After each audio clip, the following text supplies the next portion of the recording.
स्वागत है आपका अंधेरावर्स में। यहाँ हर कहानी डर और रहस्य से भरी है। अगर आप अकेले हैं या अंधेरे में सुन रहे हैं तो ध्यान रखें, क्योंकि कभी कभी डर बहुत असली लग सकता है। तैयार हो जाइए, क्योंकि यहाँ अंधेरा और परछाई आपके साथ खेलेंगे और कभी कभी आप कभी वापस नहीं लौटेंगे। मैं आपको एक रियल कहानी बताने जा रहा हूँ जो कि मेरी माँ के साथ हुई थी। बात उस समय की है जब मेरी माँ छोटी थी। हुआ कुछ ऐसा था कि माँ और उनकी बहन और नानी रात में मेले से घर आ रही थी। गांव वापस आते समय एक घर के बाहर किसी बच्चे की रोने की आवाज आ रही थी। माँ और उनकी बहन इधर उधर देखने लगी, लेकिन वहां कोई नहीं था, पर आवाज लगातार आ रही थी। उस वक्त नानी ने चुपचाप सबको शांति से घर चलने को कहा। फिर अगले दिन सुबह माँ ने अपनी माता से पूछा। तब जाकर नानी ने बताया कि कुछ साल पहले जब तुम लोग बहुत छोटे थे, उस वक्त उस घर में एक परिवार रहता था।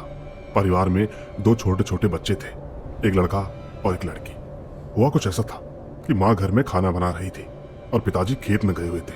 उनके बच्चे घर के बाहर ही आसपास खेल रहे थे। खेलते खेलते वो दोनों बच्चे घर के पास वाले कुएं के पास पहुंचे। उस वक्त जो उसकी बहन थी, उसने अपने भाई को गलती से कुएं में धक्का दे दिया।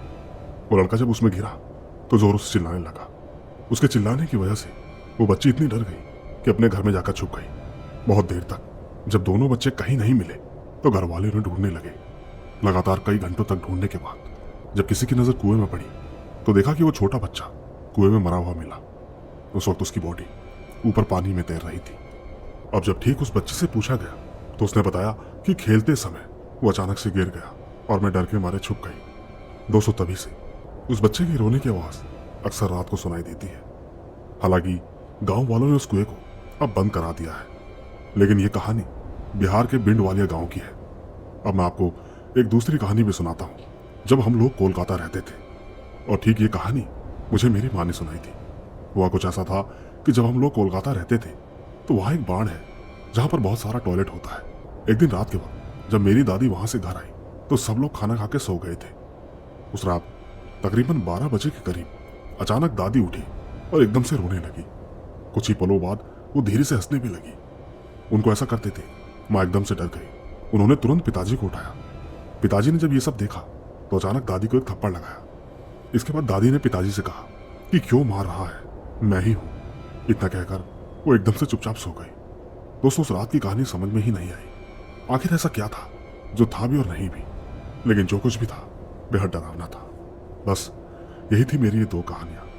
वैसे एक कहानी और है मेरे पास जो मुझे मेरे फ्रेंड ने बताई थी। वो किस्सा नेपाल का है। इस कहानी के आने के बाद मैं आपको जरूर शेयर करूंगा। धन्यवाद। तो दोस्तों, सुनिए आपने आर्यन जी की दो कहानियां। एक में उनकी दादी के साथ जो हुआ वो तो अलग ही था, मगर जो गांव में हुआ वो बहुत बुरा हुआ। खैर, ले चलता हूं आपको अगली कहानी की ओर। आइए सुनते हैं। दोस्तों, मेरा नाम फैजान खान है। मैं इससे पहले भी कई कहानियां महेश भाई के जरिए सुना चुका हूं। वैसे मेरे पास कहानियां तो बहुत कुछ है, पर हम लोगों को ड्यूटी से फुर्सत ही नहीं मिलती। इन दिनों महेश भाई की स्टोरी सुन रहा था तो टाइम निकालकर मैंने सोचा कि क्यों ना सर को कोई कहानी भेजी जाए। दोस्तों, सबसे बड़ी बात तो यह है कि इस कहानी को भेजने का मेरा एक ही मकसद है कि आप सबको वही चीज बताऊं जिससे आप सावधान हो सके। वैसे आप सबको एक बात बता दूं कि इससे पहले भी मैंने 3 बार कहानी लिखकर भेजी थी, जिसको मैंने तुरंत ही डिलीट भी कर दिया था।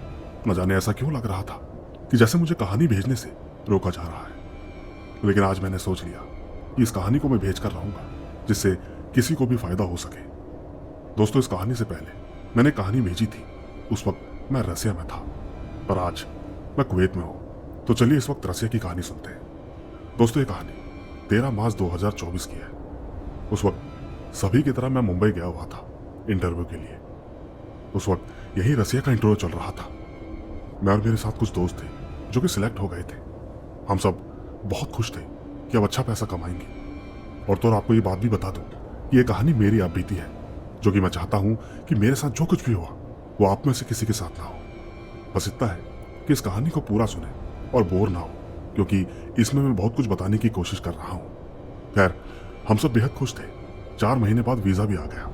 हम लोगों की 13 मार्च 2024 को मुंबई से फ्लाइट थी, जो कि हम 8 घंटे का सफर तय करके मॉस्को पहुंच गए। हम ठीक जैसे ही बाहर निकले तो गजब की ठंड थी। ऐसा लग रहा था जैसे हड्डी तक समा जाएगी। ठीक एयरपोर्ट पर कंपनी का एक आदमी आया हुआ था जो हम सभी को लेकर होटल में ले गया। होटल का नज़ारा बहुत ही प्यारा था। देखते ही दिल खुश हो गया। हमें लगा कि हम बहुत अच्छी जगह आ गए हैं, लेकिन कोई नहीं जानता था कि इससे आगे हमारे साथ और भी भयंकर होने वाला था। हम तकरीबन वहां 1 हफ्ता रहे। फिर एक टिकट हम सभी को दिया गया जो लगभग 6 घंटे का था, अमूर का, जहां सबसे ज्यादा ठंड पड़ती है। हम सभी फ्लाइट से वहां पहुंचे। बस का सफर तकरीबन 2 घंटे का था। हम ठीक जैसे ही थाई कैंप तक पहुंचे, जो कि जंगल के बीचों बीच था, वहां पहुंचकर ऐसा लगा कि जैसे मानो सब कुछ उजड़ गया हो। खैर, पहुंचने के कुछ दिनों बाद हमारा गेट पास भी बन गया था। आपको बता दूं कि हम पेंटर फॉरमैन में गए थे, इसीलिए मैं आपको बता रहा हूं कि आगे जो कुछ भी हुआ उससे आप समझ जाओगे। वहां पर हम एक साइट पर काम करने के लिए पहुंचे थे। हम इंडिया से कम 30 आदमी थे। वहां पहुंचने के बाद वहां के इंजीनियर ने हम सभी को रोड, पत्थर और सरी के काम पकड़ा दिए, जबकि हम सभी कुछ न कुछ और काम से आए हुए थे। लेकिन न जाने क्यों फिर भी ये लोहा पत्थर का काम पकड़ा दिया। अब ऐसे में हम बोले भी तो क्या बोलते, ना तो इंग्लिश और ना हिंदी वो लोग समझते थे। जो बोलना होता था रूस भाषा में बोलना पड़ता था, और रूस भाषा हम में से किसी को नहीं आती थी। इसलिए मोबाइल से ट्रांसलेट करके हम बात कर लिया करते थे। लेकिन वहां के लोगों ने सीधा बोल दिया, जो काम दिया है वो करो।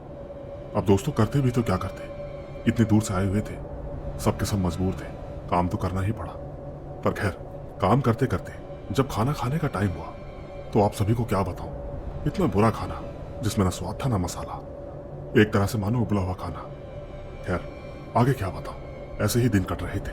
मेरे ही सामने एक समीम नाम का लड़का, जिसकी उम्र बहुत कम थी, वो एक दिन बहुत रो रहा था। हम सभी उसे समझा बुझा रहे थे कि अभी तो आए हैं, घर लौटकर नहीं जा सकते। उसे नहीं मालूम था कि जाना आसान नहीं था। कैसे जाते, ये लोग जाने ही नहीं दे रहे थे, और अगर वहां से जाने भी थे तो निकलना बड़ी मुश्किल। सबसे पहले भाषा का प्रॉब्लम। दोस्तों, आप सब लोग सोच रहे होंगे कि कहानी कहाँ है, तो मैं अब कहानी ही शुरू कर देता हूँ। एक दिन हम सब रोड बनाने का काम कर रहे थे, और ठीक जहाँ काम हो रहा था तो वहाँ ठीक बगल में ही रूसी यानी क्रिश्चियन की कब्र थी। उस वक्त हम सब में एक मनोज नाम का लड़का था। वो बोला, थोड़ा हल्का होकर आता हूँ। वो ठीक हल्का होने के लिए पास के जंगल में ही चला गया। जंगल के ठीक बगल में कब्रिस्तान भी था। पर खैर, जब वो थोड़ी देर तक नहीं आया तो मैंने बोला कि क्यों ना देख आते हैं। हम जैसे उस तरफ बढ़े तो वो थोड़ी दूरी पर ही खड़ा था, एक तरफ को मुंह किए हुए। हमने लगातार 3-4 बार आवाज दी, लेकिन वो जैसे सुन ही नहीं रहा था। पर हम में से एक लड़का उसके पास जाने लगा। वो बस थोड़ा सा ही चला था कि अचानक मनोज पलटकर जल्दी से वापस आने लगा। मैंने उससे कहा कि क्या कर रहा है, इतनी देर से बर्फ में घुसने की सोच रहा है। उसने कहा, कुछ नहीं यार, बस ऐसे ही। फिर हम सब दोबारा काम में लगे हुए थे तो मनोज ने मुझे पास बुलाकर कहा कि फैजान भाई, एक बात बोलूं, पर किसी को बताना नहीं। आपको पता है, जहां हम गए थे ना, वहां से थोड़ी दूरी पर एक लड़की खड़ी थी। वो हमें अपने पास आने का इशारा कर रही थी। मैंने कहा, क्या बात कर रहा है, वहां दूर दूर तक कोई लड़की नहीं थी, सिर्फ जंगल और बर्फ। मनोज ने कहा, नहीं भाई, मैंने देखा है। दोस्तों, एक बात और, जहां पर हमारा काम चल रहा था वहीं पर हमारा रहने का कैंप भी था। लेकिन खैर, ये सब बातें हो जाने के बाद हम सब अपने अपने रूम में आ गए। अब जैसे ही रात हुई तो हम सब खाना खाकर सोने जा रहे थे। उस वक्त मनोज ने मुझसे कहा कि हम जरा नीचे टहल कर आते हैं। मैंने कहा, इतनी ठंड है, कहाँ जाएगा? पर मनोज ने कहा, बस आ रहा हूँ। वैसे भी यहाँ रात के 9 बजे भी सूरज निकला ही रहता है, मालूम ही नहीं चलता कब रात है कब दिन। मैंने मनोज से कहा, ठीक है, लेकिन जल्दी आ जाना, कल काम बहुत ज्यादा है। इसके बाद मनोज चला गया, और ठीक जब वो बहुत देर के बाद वापस आया तो अजीब सा थका हारा सा लग रहा था। मैंने उससे कहा कि ऐसा क्या हुआ जितना थक गया? उसने कहा, कुछ नहीं, और चुपचाप सो गया। अगले दिन सबके सब अपने अपने काम पर चले गए, लेकिन जब मैंने मनोज को उठाया और कहा कि काम पर चल, तो उसकी आंखें एकदम लाल दिख रही थी। मैंने उससे पूछा कि मनोज क्या हुआ? कहने लगा, कुछ नहीं, बस थोड़ी कमजोरी सी लग रही है। मैंने मनोज को हिलाकर पूछा कि क्या बात है, सच सच बता, तू रात कहाँ गया था? मनोज ने कहा कि कल रात को मैं वहीं गया था जहां पर वो लड़की मिली थी। मैं उस लड़की से वहां दोबारा मिला। मालूम नहीं रशिया भाषा में कुछ बोल रही थी, और तो और वो मेरा हाथ पकड़कर अपने दांत से चुभा दी। दोस्तों, यकीन मानो, जब मैंने उसका हाथ देखा तो एकदम सुर्ख लाल था। मैंने उसे देखकर कहा, ये सब क्या किया? उसने कहा, मालूम नहीं, मुझे लगा शायद ठंड की वजह से इन्फेक्शन हो गया है।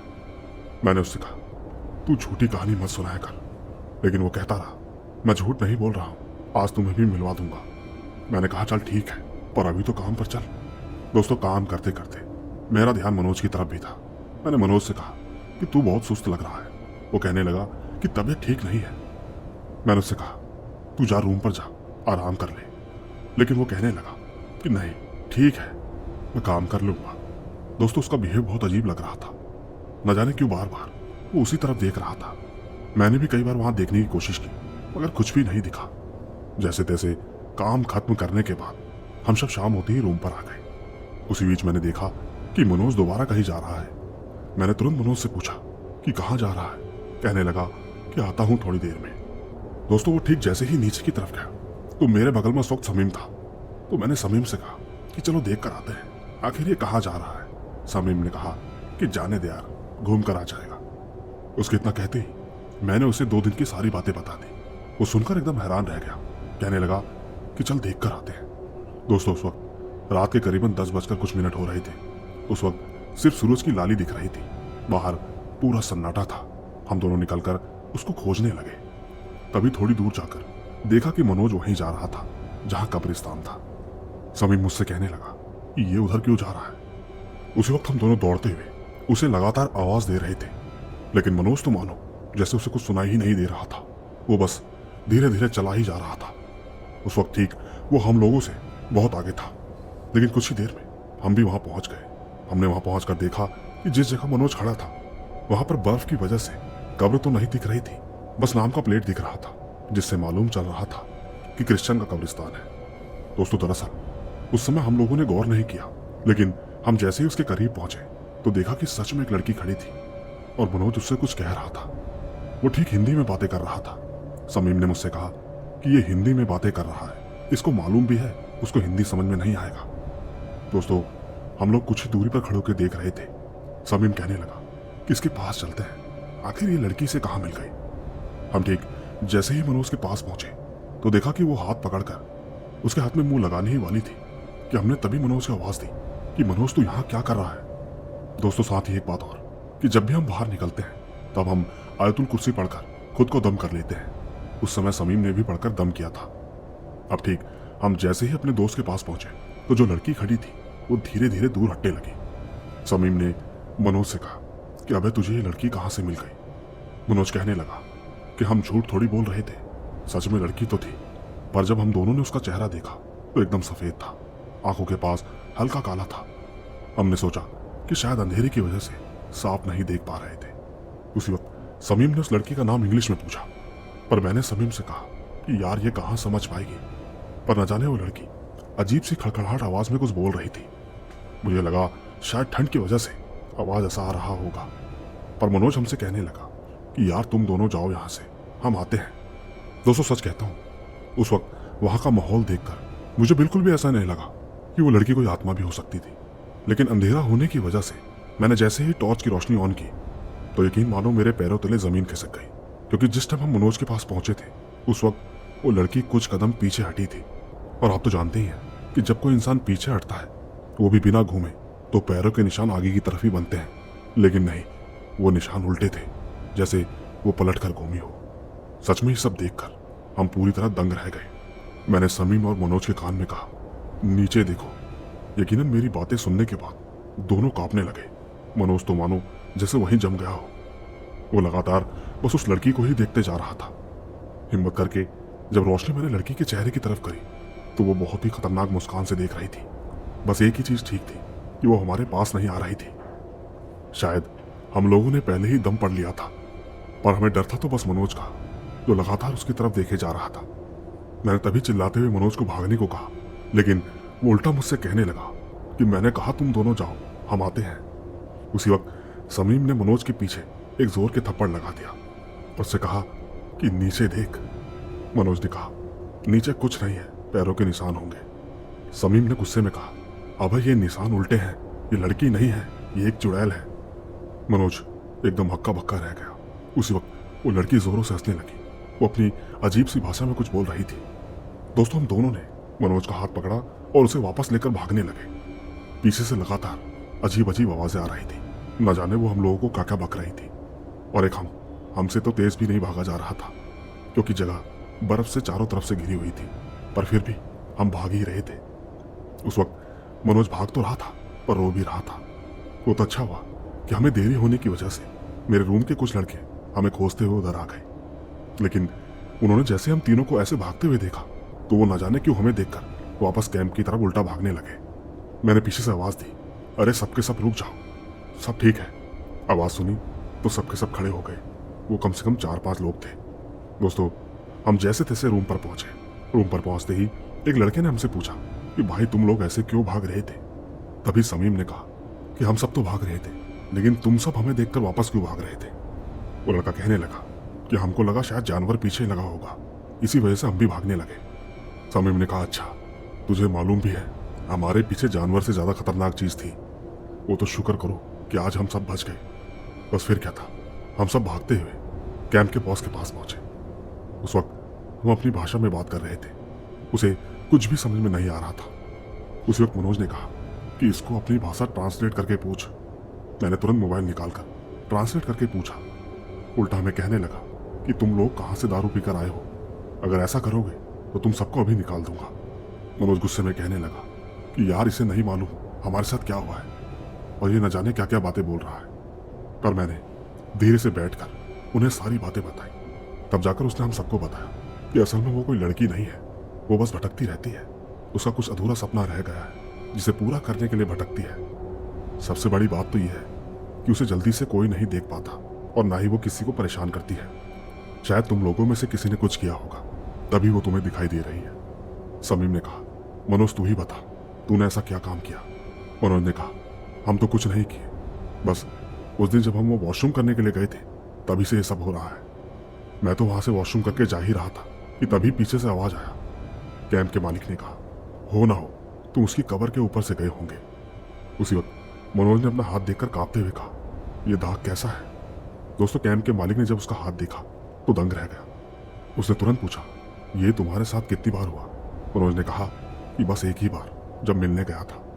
आज दोबारा मिलने गया था, वो बस पकड़कर मुंह के पास ले जा ही रही थी कि तभी ये दोनों वहां पहुंच गए। कैंप के मालिक ने कहा, किस्मत अच्छी है तुम्हारे दोस्त मिल गए, वरना आज तुम्हें बचाने वाला कोई नहीं रहता। खैर, रात हो गई है, तुम हमसे कल बात करना। इतना कहकर उसने सबको अपने अपने रूम में भेज दिया। दोस्तों, इसके बाद जब हम रूम में गए तो समीम ने मनोज को इतनी गालियां दी कि आपको बता नहीं सकता। दोस्तों, उस रात हम सबके मन में डर बना रहा। अगले दिन कैंप बॉक्स का मालिक मनोज को चर्च पर लेकर गया। उसका थोड़ा झाड़ फूक हुआ और कुछ अजीब से पानी से नहलाया। कुछ ही दिनों में हमें कहीं और शिफ्ट कर दिया गया। खैर, जैसे तैसे 1 साल निकल गया। हम सभी अपने अपने घर वापस आ गए और हमने ये फैसला भी किया कि आज के बाद रसिया कभी नहीं जाएंगे। दोस्तों, इस कहानी को सुनने वालों को मैं एक सूचना देना चाहता हूँ। बस इतना कहना चाहता हूँ कि कभी भी भूलकर भी ऐसा अनजान शहरों में ना जाए। हम सोचते हैं कि वहां जाकर हमें सब कुछ मिलता है। आपको बता दूं कि यह हमारी सबसे बड़ी गलती होगी। हालांकि कुछ लोग अपने अपनी पोस्टिंग के हिसाब से जाते हैं, मगर हमने जैसा सोचा था हमारे साथ बिल्कुल भी वैसा नहीं हुआ।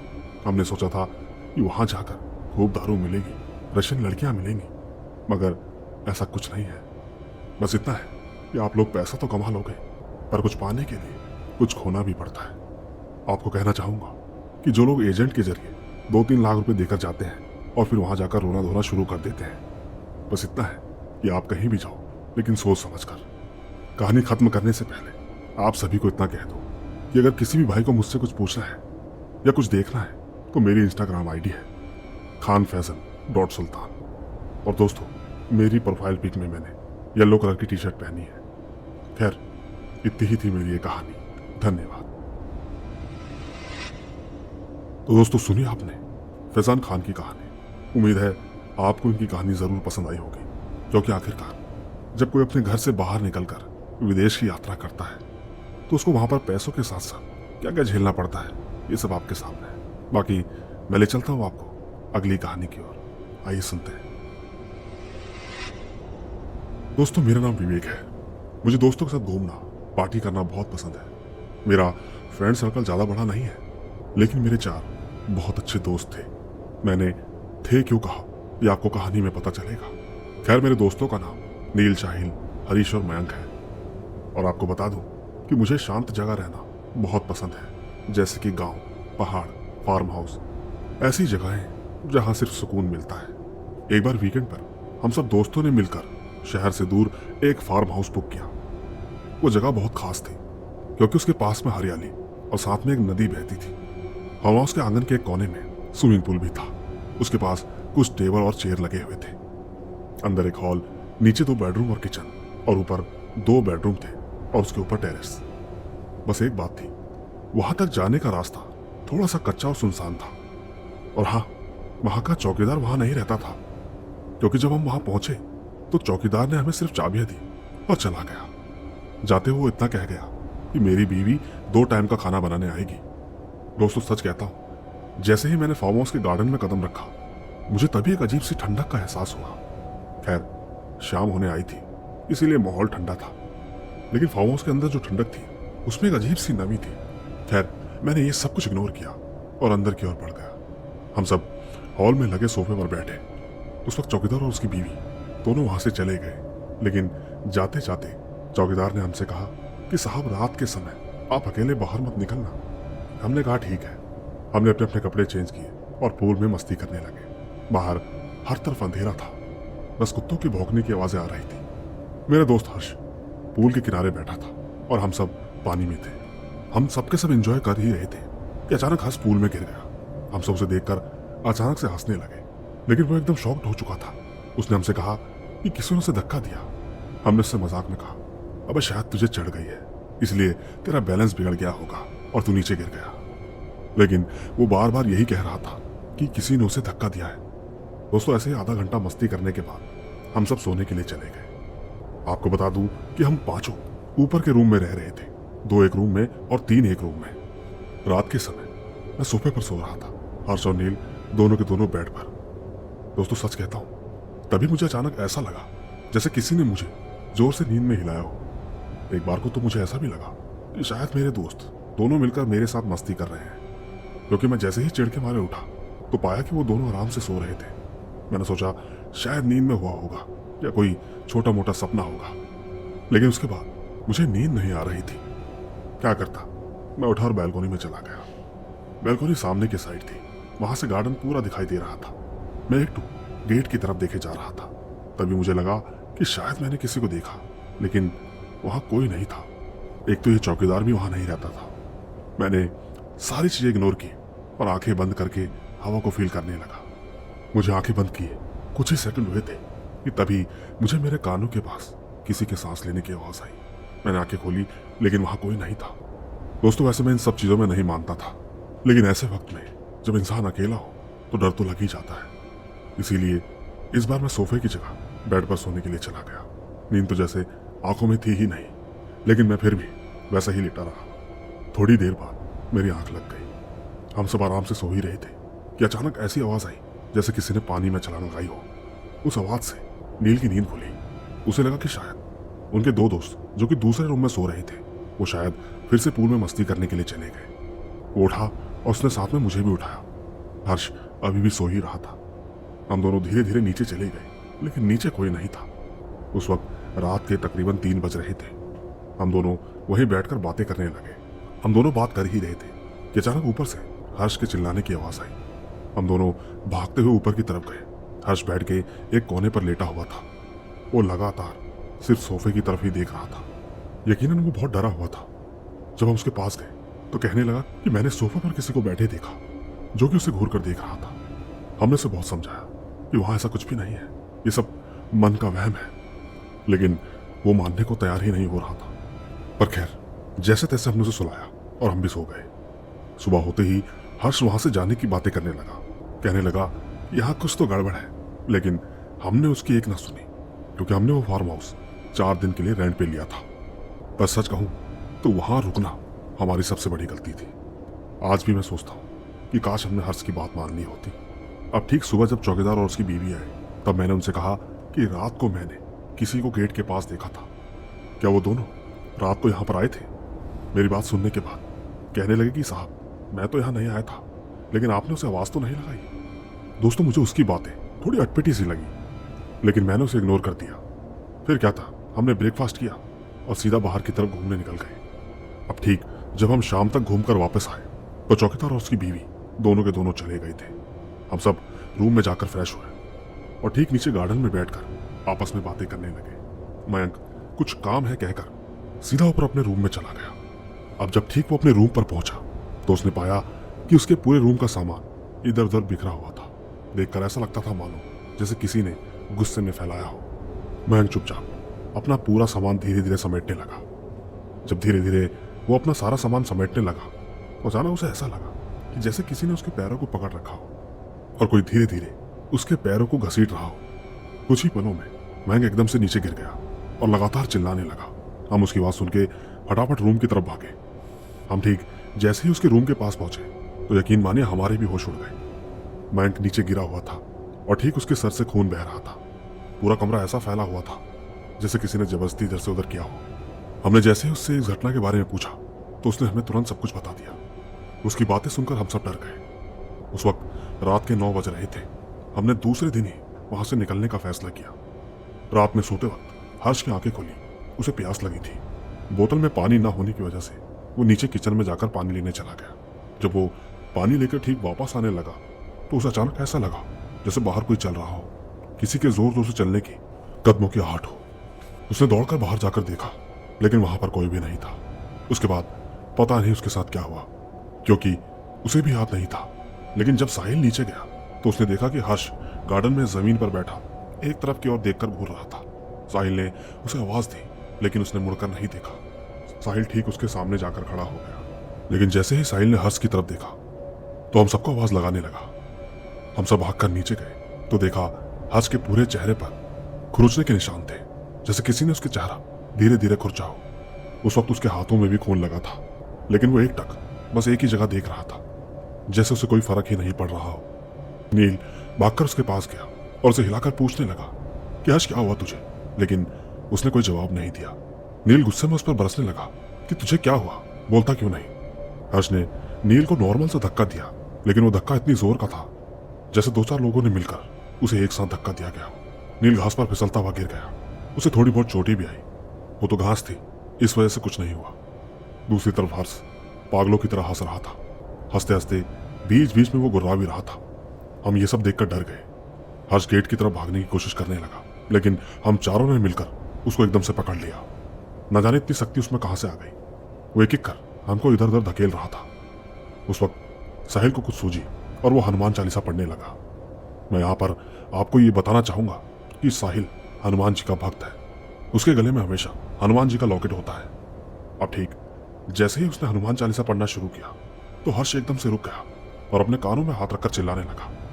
उस वक्त साहिल को देखकर हम सबको भी एक उम्मीद मिली। हमें जितना आता था उतना हनुमान चालीसा हम साहिल के साथ जोर जोर से बोलने लगे। इसकी थोड़ी ही देर बाद हर्ष नीचे गिरकर बेहोश हो गया। हम ठीक उसे उठाकर रूम में ले गए और उसे चुपचाप सुला दिया। हम सब बहुत डरे हुए थे। हमने उसी वक्त वहां से निकलने का फैसला किया। हम सब अपना और हर्ष का सामान पैक कर रहे थे कि हमने अचानक हर्ष की आवाज सुनी। वो बेड पर बैठकर गुर्रा रहा था। वो हमसे कह रहा था कि चाहे कितनी कोशिश कर लो बचने की, लेकिन बच नहीं पाओगे। साहिल ने दोबारा हनुमान चालीसा पढ़ना शुरू किया, जिसके बाद हर्ष फिर से बेहोश होकर नीचे गिर गया। बस अब और नहीं। हमने जल्दी से सारा सामान गाड़ी में रखा। मैं ड्राइविंग सीट पर बैठा और हर्ष और साहिल पीछे। हर्ष उस वक्त धीरे धीरे होश में आ चुका था, यहाँ तक कि वो एक तरह से नॉर्मल भी लग रहा था, बस अपने शरीर पर दर्द बता रहा था। उसी वक्त नील को याद आया कि उसका मोबाइल वहीं बेड के कोने में रह गया है। उसने कहा मैं बस मोबाइल लेकर आता हूँ। वो भागता हुआ कमरे में चला गया और हम सब उसका इंतजार करने लगे। उसी वक्त हमारे कानों पर एक जोरदार की चीख की आवाज सुनाई दी। हम सब अंदर की ओर भागे। हमने देखा कि नील फर्श पर पड़ा था। उसका पूरा शरीर खून में लथपथ हो गया था। हमने उसे उसी हालत में उठाकर सीधा गाड़ी में डाला। नील की सांसें धीमी चल रही थी, लेकिन फिर भी वो बोलने की कोशिश कर रहा था। शायद वो कहना चाह रहा था कि उसके आसपास उसने कोई साया देखा। और ठीक जब वो रूम से बाहर आया तो भागते हुए अचानक उसे किसी ने शायद धक्का दे दिया। हम तकरीबन 4 बजे के आसपास हॉस्पिटल पहुंचे, लेकिन दोस्तों थोड़ी देर में खबर मिली कि नील नहीं रहा। हम सब बहुत दुखी थे। हमने अपना सबसे प्यारा दोस्त खो दिया। लेकिन क्या ये सब खत्म होने वाला था? नहीं। अंतिम संस्कार के बाद हम अपने अपने घर आ गए। हर्ष बहुत शांत रहने लगा था। वो घर जाने के बाद अकेला सा हो गया था, ना ही अपने रूम से बाहर आना। उसके घर वालों को लगा कि शायद नील की वजह से वो आजकल उदास रहने लगा है। लेकिन इसके ठीक दूसरे दिन सुबह कॉल आया कि हर्ष इस दुनिया में नहीं रहा। क्योंकि जब हर्ष की माँ सुबह उठाने के लिए उसके कमरे में गई तो देखा कि हर्ष फांसी लगा चुका था। उसका पूरा शरीर बेजान पड़ा था। सच कहूं दोस्तों, इसके बाद तो हम तीनों एक तरह से मानो सदमे में जा चुके थे। हमें कुछ भी समझ नहीं आ रहा था और फार्म हाउस से वापस आने के बाद मुझे और मयंक को हमेशा ऐसा लगता है जैसे कोई हमारे पास है। दूसरी तरफ साहिल के साथ ज्यादा कुछ तो नहीं हुआ, लेकिन उसे भी अजीब से सपने आते हैं। दोस्तों, हमारे साथ जो कुछ भी हुआ, ये सारी बातें हमने अपने घर में बताने की सोची। इसके बाद घर वाले हमें एक ओझा के पास लेकर गए। ओझा ने बताया कि हमने जाने अनजाने में किसी रूह को छेड़ दिया और वो रूह बहुत खतरनाक है। पर बाबा ने हमें एक ताबीज दिया और कहा इसे तब तक पहने रखना जब तक मैं ना कहूं। बाबा लगातार 15 दिन तक हमें अपने पास बुलाते रहे। 15वें दिन उन्होंने हमसे वो ताबीज वापस ले लिया। लेकिन वो ताबीज उतारने के बाद उन्होंने हमें एक नया ताबीज दिया। कहा कि अब आप लोग सुरक्षित हो। साथ ही उन्होंने ये भी बताया कि जिस जगह हम गए थे वहां एक आम का पेड़ था और ठीक उस आम के पेड़ के पास किसी प्रेग्नेंट लड़की ने सुसाइड किया था। मुझे याद आया कि पहली रात जब हम वहां गए तो हमने उस पेड़ के पास ही दारू पी थी और कुछ ऐसी बातें भी की जो हमें नहीं करनी चाहिए थी। दोस्तों, इस बात को आज तकरीबन 2 साल हो गए हैं, लेकिन आज भी यकीन नहीं लगता कि वो दोनों नहीं रहे। दोस्तों, आज भी लगता है कि नील आकर कहेगा कि चलना एक राउंड लगाकर आते हैं। साथ ही हर्ष की वो मासूम भरी मुस्कुराहट हमेशा याद आती है। काश पहली रात हमने उसकी बात मान ली होती। दोस्तों, कई किस्से ऐसे होते हैं जो लगते झूठे हैं, मगर उसकी वजह कुछ ऐसी होती है जिसके ऊपर हम कोई एक्शन नहीं ले सकते। बस इतनी ही थी ये कहानी। तो दोस्तों, ये थी हमारी आज की कुछ कहानियां। मुझे उम्मीद है आपको ये कहानियां जरूर पसंद आई होगी। इसीलिए नए साल की शुरुआत के साथ साथ मैं ऐसे ही नई नई कहानियां आपके लिए लाता रहूंगा। बस तब तक आप अपना और अपने परिवार का ख्याल रखें। चलता हूं, बाय बाय।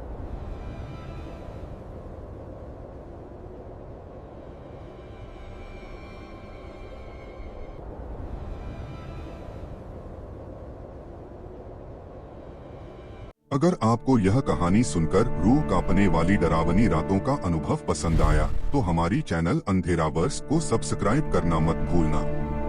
वीडियो को लाइक करें, दोस्तों के साथ शेयर करें और बेल आइकॉन दबाएं ताकि हमारी हर नई डरावनी कहानी सबसे पहले आपको सुनने को मिले। याद रखिए, अंधेरावर्स में हर कहानी आपके डर को आजमाने और आपकी हिम्मत को परखने के लिए तैयार रहती है।